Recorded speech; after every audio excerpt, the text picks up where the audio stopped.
Welcome to Xi Jinping Briefing. The content of the briefing includes: democracy's appeal is slipping as nations across much of the world hold elections, a poll finds. China expands scope of state secrets law and security push. Can Beijing contain the property crisis? Serbian leader says Taiwan is China as she plans Balkan trip. Democracy's appeal is slipping as nations across much of the world hold elections, a poll finds. Associated Press.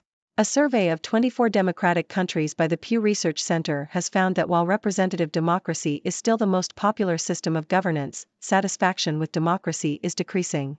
A median of 59% of respondents said they were dissatisfied with how democracy was working in their own country. The survey also found that support for more authoritarian forms of government is increasing, with support for a strong leader rising in 8 of the surveyed countries since 2017. In addition, support for a strong leader was highest in India, with 67% of respondents ranking it as a good system. China expands scope of state secrets law and security push. New York Times. China has passed revisions to its state secrets law, broadening the scope of the type of information that would be considered a national security risk. The changes, which come into effect in May, include a new legal concept called work secrets, which is defined as information that is not an official state secret, but will cause certain adverse effects if leaked.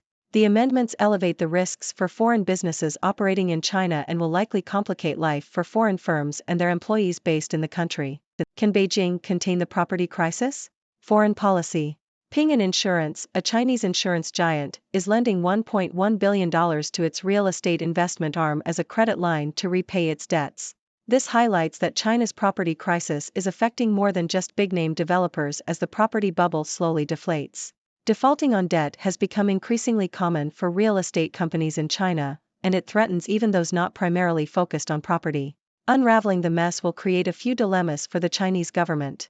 The overall aim is to push the Chinese economy away from an investment-heavy model and towards one that includes significantly boosted household consumption. However, there is no sign that ordinary households want to spend more, especially since their financial hopes are tied up in real estate. An astonishing 70% of Chinese household wealth is invested in real estate, more than double the US figure. Until the property market recovers, people are not opening their wallets. Serbian leader says Taiwan is China as she plans Balkan trip. Japan Times. Serbia's president, Aleksandar Vučić, has expressed his firm support for China's claim over Taiwan and announced that Chinese leader Xi Jinping will visit Serbia this year.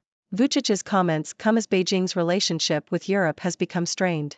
Serbia has cultivated ties with China, even as the European Union takes a tougher stance on various issues. Ladies and gentlemen, I'm Dr. Six, your trusted observer from the 6 Degrees world. Today, we have quite an interesting mix of news to discuss. Let's dive right in. First up, we have a survey that shows democracy's appeal is slipping. Apparently, satisfaction with democracy is decreasing in many countries. Now, I understand that democracy can be a bit like a roller coaster ride, with its ups and downs, but it seems like more and more people are looking for an alternative. In fact, support for a strong leader is on the rise in several countries. I guess some people just want someone to take charge and cut through the chaos. Maybe we should start a reality TV show called Democracy's Got Talent to bring back some excitement. Moving on to China, we have some interesting developments. They've expanded the scope of their state secrets law, making it even harder for foreign businesses to navigate the regulatory landscape. It's like they're playing a game of hide and seek, but with really high stakes. I can only imagine how foreign firms and employees must feel, trying to figure out what's considered a work secret and what's not. Talk about trying to walk on eggshells. But China's got more than just secrets to worry about. The property crisis is causing quite a headache for the Chinese government.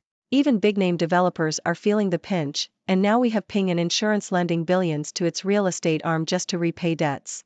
It's like a never-ending game of pass the hot potato. The government wants to boost household consumption, but with 70% of Chinese household wealth tied up in real estate, it's like trying to convince someone to give up their favorite pair of shoes. Until the property market recovers, it looks like people are not in the mood to splurge. And finally, we have Serbia's president, Aleksandar Vučić, declaring his support for China's claim over Taiwan. It seems like Serbia is becoming quite the friend to China, even as its relationship with Europe becomes a bit frosty. I can't help but imagine Xi Jinping and Vučić planning their trip like a buddy cop movie, ready to take on the world together. But hey, maybe Serbia just wants to cozy up to the big guy on the block. Can't blame them for trying to make friends, right? Well, that's all the news for today, folks.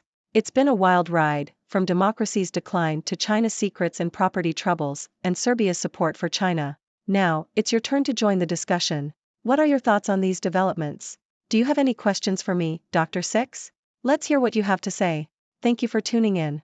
The content above showcases the latest briefing reports and analytical synopses, thoughtfully curated by the 6Do team. These insights stem from a wide array of reputable media outlets, think tanks, government sources, and specialized experts worldwide. We encourage you to explore these sources for a comprehensive perspective. Keep in mind that while the content may not always align with the official standpoint of 6Do Brief, it's not meant to be taken as absolute directives for decision-making. Comprising seasoned media professionals, learned scholars, and accomplished scientists, the 6Do team embodies a trailblazing, fully independent media entity. To customize 6Do Brief to meet your professional needs, you have the option to subscribe to a diverse array of briefings on our website, 6dobrief.com. Regardless of your location, you can conveniently receive 6Do Brief via email.